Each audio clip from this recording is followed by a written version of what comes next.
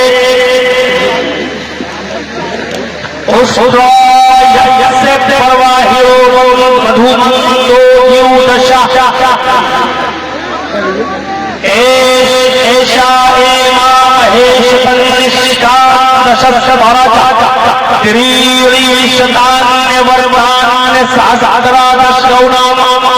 ابھی 3 ہی منتر پڑے ہیں. ضرورت پڑے گی تو اور آگے پڑھ لی جائے. پہلے ان کا خلاصہ کرنا ہے کیونکہ یہ اتھروید کے 20ویں کانڈ کے سوکت نمبر 127 کا 9-9-3 پہلے منتر کو دیکھیے. ادم جناؤ شروع نرا تھوڑا سا میں سمجھاؤں گا آپ کو. ادم سنسکرت میں وہی شبد ہے جیسے عربی میں یا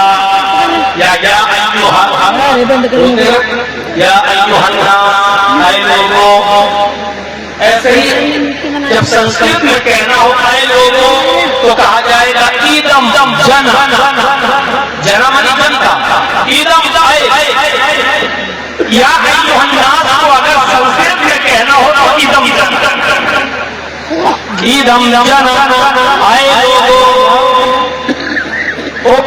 لوگوں اپ مانی نیچے اور شد مانی کانوں کے نیچے سنو. اپ پردھانے منتری اپ پردھانے منتری اپ مانی نیچے ادھیکش اپ ادھیکش آپ پڑھیں گے تو ادھیکش یہ ادھیکش ہے یہ اس کے نیچے اپ مانی نیچے اور شد مانی کانوں کے نیچے.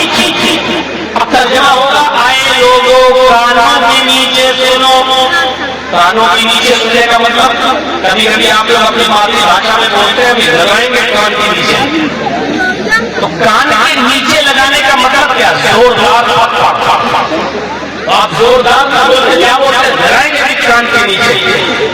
تو کان کے نیچے لگانے کا مطلب کیا؟ یہاں نہیں ماریں گے آپ یہی لیکن کان کے نیچے بولنے کا مطلب اتنی زور ڈال کر ماریں گے کان سن ہو جائیں گے یعنی کان کا کام کرنا بند کر دے گا. اوپ مانی نیچے شد مانی کانوں کے ایک شبد کی میننگ بتا رہے کوئی شبد بھی نہیں بتائے گا. ادم جناؤ آئے لوگوں کانوں کے نیچے سنو غور سے سنو اچھی طرح سنو. اور جب یہ کہا جائے غور سے سنو تو اس کا مطلب یہ ہے کہ وہ کوئی بہت ہی مہتوپورن بات ہے, کوئی بہت ایمرجنسی بات ہے, کوئی بہت ہی اہمیت کی کیونکہ ہر بات نہیں کہا جائے گا غور سے سنو, لیکن یہاں کہا جا رہا ہے آئے لوگوں غور سے سنو. نر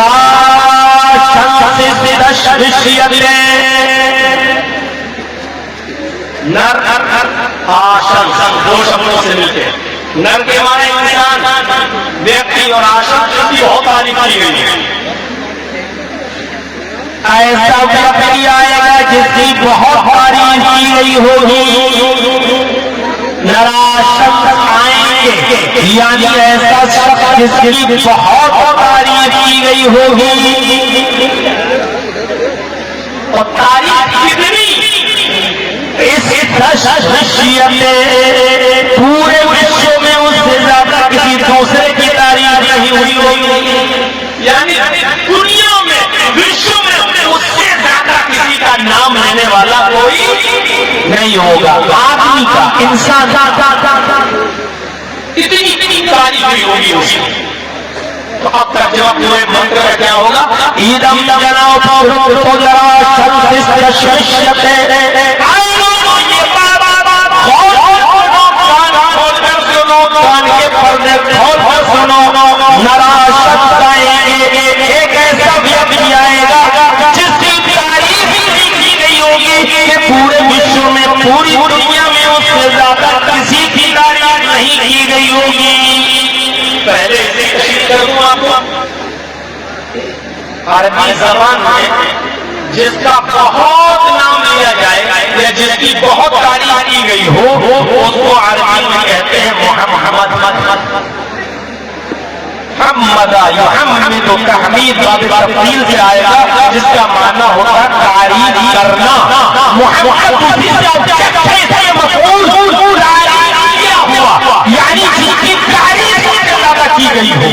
تو نراشت سنسکرت شبد ہے اور عربی میں شبد کا ترجمہ کیا ہوگا؟ محمد۔ اگر میں یہ ترجمہ کروں تو دنیا کا کوئی شخص ترجمے کو کاٹ نہیں سکتا۔ اے لوگوں کو سنو، محمد آئیں گے، پورے وشو میں ان سے زیادہ کسی کی تعریف نہیں ہوئی ہوگی۔ نراشت سنسکرت میں جس کی بہت تعریف کی گئی ہو اسی کو عربی میں کہہ دیا محمد، جس کی بہت تعریف کی گئی ہو۔ اب تو سکون ہو جانا چاہیے، کافی دیر ہو گئی ہے بولتے ہوئے، 40 منٹ ہونے والے ہیں تقریباً بولتے بولتے، لیکن ابھی تک ان کو بٹھا لو، آ جا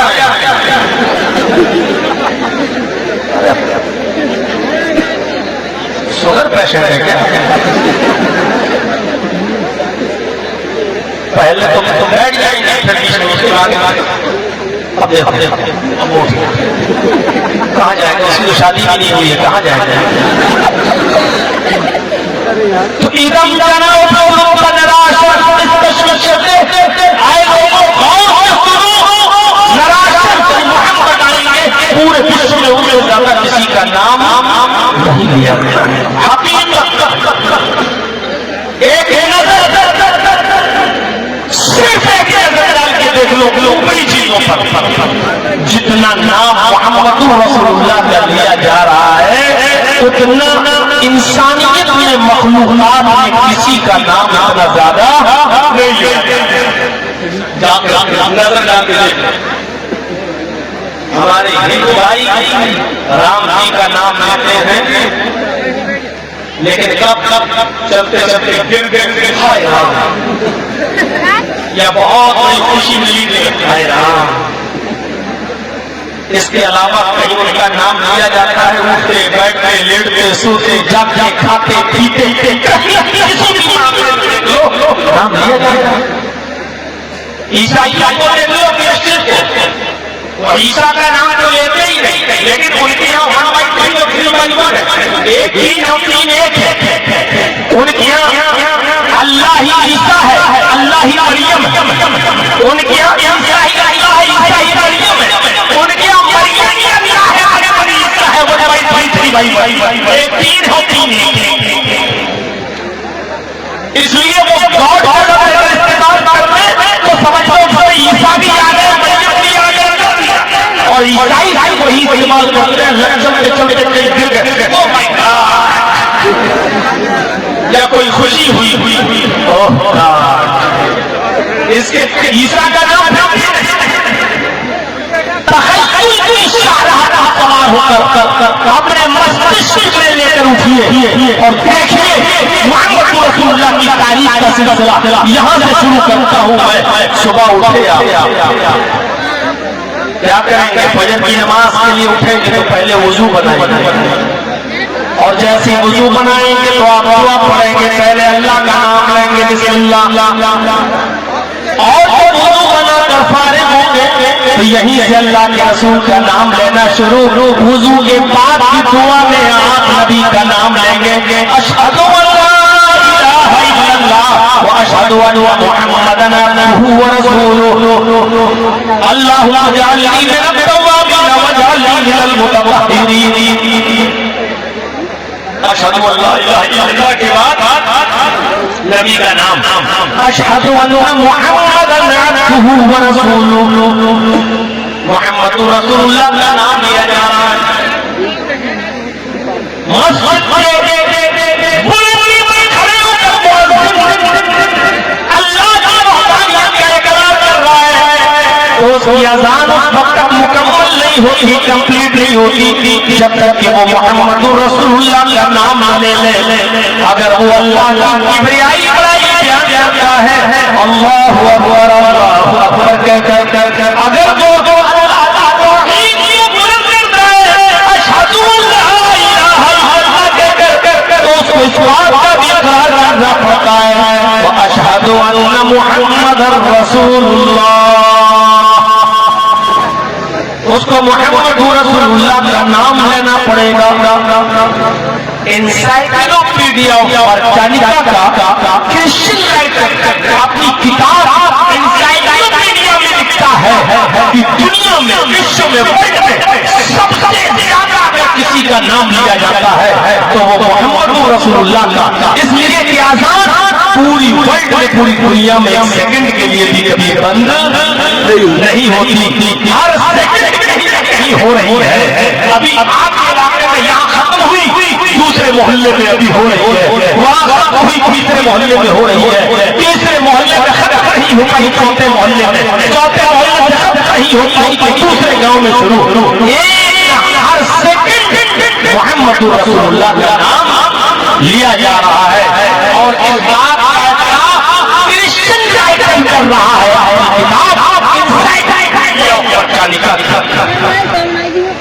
سب سے زیادہ نام محمد رسول اللہ صلی اللہ علیہ وسلم کا لیا جا رہا ہے۔ اب اذان تو ہو گئی، اب اذان کے بعد دعا میں بھی آپ نبی کا نام لیں گے، اللہم رب هذه الدعوة وتعالى، جب آپ پڑھیں گے تو اسی دعا میں آپ کو یہ بھی پڑھنا پڑے گا آتی محمد الوسیلہ والفضیلہ، آتی محمد الفضیلہ والفضیلہ، محمد رسول اللہ صلی اللہ علیہ وسلم کا نام لیا جا رہا ہے، محمد الوسیلہ والفضیلہ، محمد رسول اللہ کا نام آپ کو لینا پڑے گا۔ اگر دعا ہی یاد نہ ہو تو وہ الگ بات ہے، یہ مسلم قوم ہماری اس کو سوچنا چاہیے کہ نبی اکرم کے کتنے احسانات ہیں ہمارے اور آپ کے اوپر، اور ہم نبی اکرم کے لیے یہ دعا بھی نہ پڑھ سکے اور آپ کے لیے اللہ سے مقام محمود مان بھی اللہ کے سامنے نہ رکھ سکے، تو ایسا بدقسمت اور بدنصیب انسان اس سے بڑا کون ہو سکتا ہے؟ تو میرے بھائیوں، نبی اکرم صلی اللہ علیہ وسلم اذان کے بعد دعا میں آپ کو ان کا نام لینا پڑے گا۔ آئیے اب آپ نماز پڑھنے کے لیے کھڑے ہوں گے، اگر آپ اللہ اکبر کہہ کر نیت مانیں گے، اگر آپ کی نماز کے اندر سبحانک اللہم وبحمدک پڑھیں گے، الحمدللہ رب العالمین الرحمن الرحیم پڑھیں گے، تو نماز کو ختم کرنے سے پہلے آپ کو یاد میں محمد رسول اللہ کا نام لینا پڑے گا، السلام علیک ایھا النبی ورحمۃ اللہ وبرکاتہ، اور سلام پھیرنے سے پہلے آپ کو درود پڑھنا پڑے گا، اللہم صلی علی محمد اللہم بارک علی محمد۔ کتنا نام لیا جا رہا ہے جناب محمد رسول اللہ صلی اللہ علیہ وسلم کا، ادم جناب اے لوگوں غور سے سنو، ذرا شمس آئیں گے، ایسا ویکتی ایسا شخص دنیا میں آئے گا جس کا نام لیا جائے گا، اتنا نام لیا جائے گا کہ پورے وشو میں اس سے زیادہ کسی دوسرے کا نام نہیں لیا جائے گا۔ پورے وشو میں آپ جا کر دیکھ لو، پوری دنیا میں سب سے زیادہ محمد رسول اللہ، جبکہ پوری دنیا میں عیسائی سب سے زیادہ ہے، لیکن عیسیٰ کا اتنا یاد کیا جا رہا ہے جتنا محمد رسول اللہ صلی اللہ علیہ وسلم کو یاد کیا جا رہا ہے۔ اللہ نے محمد رسول اللہ صلی اللہ علیہ وسلم کے نام کو ایسا باقی رکھا ہے،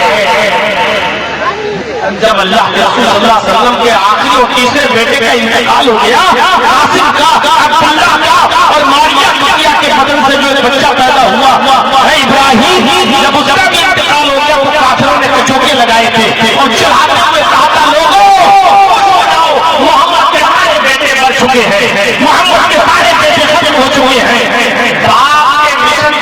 ہی تو زندہ رکھتا ہے، باپ کے کاروبار کو اس کا بیٹا ہی تو سنبھالتا ہے، محمد کا مشن، محمد کا دین ہے اسلام، جب محمد کے بیٹے ہی نہیں رہے تو سنبھالے گا کون؟ محمد کے مرنے کے بعد محمد کا دین بھی مر جائے گا، محمد کے مرنے کے بعد محمد کا دین بھی مر جائے گا۔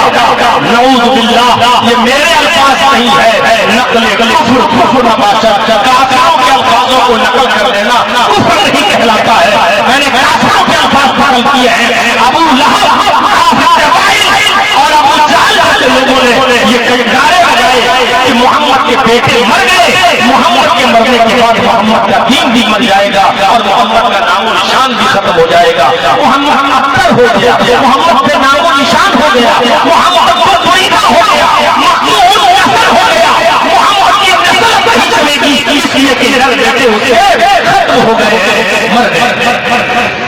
تو اللہ کے آدمی نے آسمان پر نظریں اٹھائی اور اللہ سے کہا، اللہ کیا میرے بیٹوں کے مرنے کے بعد میری نسل ختم ہو جائے گی؟ چلو نسل ختم ہو جائے تو کوئی فرق نہیں پڑتا، کیا خون لے کر صحابہ کرام نے دین کو سینچا ہے، کیا میرے انتقال کے بعد یہ دین بھی مٹ جائے گا؟ کیا کوئی میرا نام لینے والا بھی نہیں ہوگا؟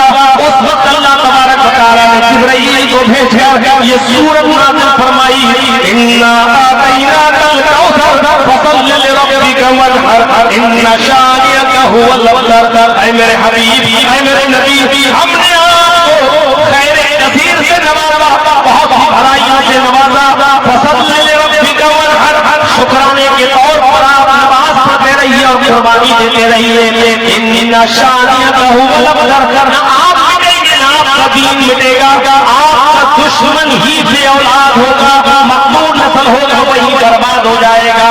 جس ابو لہب نے نبی اکرم کی بربادی کی دعا کی اور کہا تھا تب لگا یا محمد لہذا جمع کرنا، اے محمد تو برباد ہو جا، کیا تو نے اسی لیے ہم کو جمع کیا؟ اللہ رب العالمین نے محمد رسول اللہ کی دعا کیے بغیر عرش والے نے قرآن کی سورت نازل فرما دی، تبت یدا ابی لہب وتب، میرا حبیب برباد نہیں ہوگا، وہ نہیں ملے گا۔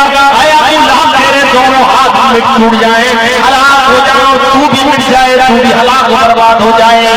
میرے بھائیوں، پھر کائنات نے دیکھا کہ ابو لہب کس طرح مقبول نسل ہوا، پھر کس طریقے سے اس کی نسلیں برباد ہوئی، اور جو لوگ نبی اکرم کی شان میں گستاخیاں کر رہے تھے ایک ایک کر کے کس طریقے سے برباد ہوئے، اور محمد رسول اللہ کا نام آج تک زندہ ہے اور قیامت کی صبح تک انشاءاللہ زندہ رہے گا۔ اگر نبی اکرم کے نام کو مٹانا چاہتے ہیں تو نہیں مٹا سکتی ہیں،